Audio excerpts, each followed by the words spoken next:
Cyber crime Nadiad પોલીસે રૂપિયા 13.56 crore cyber fraud કરવા બેંક એકાઉન્ટ ભાડે આપનાર લેનાર ટોળકીને ઝડપી પાડી.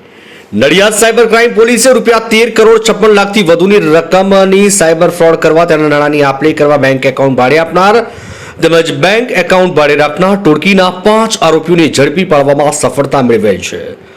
આરોપીના રિમાન્ડ મેળવી સાયબર ક્રાઇમ પોલીસે વધુ પૂછપરછ હાથ ધરી છે.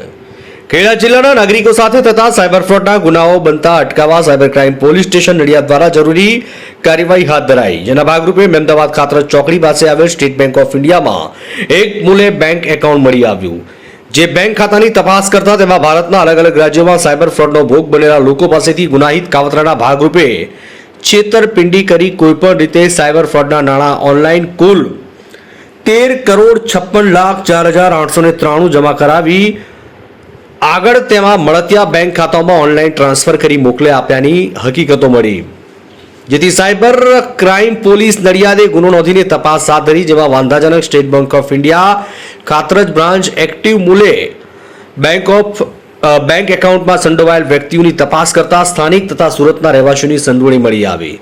જે બાબતે ઊંડાણપૂર્વક તપાસ કરતા આરોપીઓ ગુનાહિત કાવતરાના ભાગરૂપે છેતરપિંડી કરવાના ઈરાદે ખોટી બનાવટી ભાગીદાર પેઢી ઊભી કરી તેમાં ખોટા નામની પેઢી ઓળખ ધારણ કરી તેમજ ભૌતિક હકીકતને ખોટી રીતે ઉદ્યમ રજીસ્ટ્રેશન મેળવી આ સર્ટિફિકેટનો ખરા તરીકે ઉપયોગ કરી બેંકમાં જમા કરાવી બનાવટી ભાગીદારી પેઢીના નામે બોગસ બેંક એકાઉન્ટ ખોલાવતા હતા.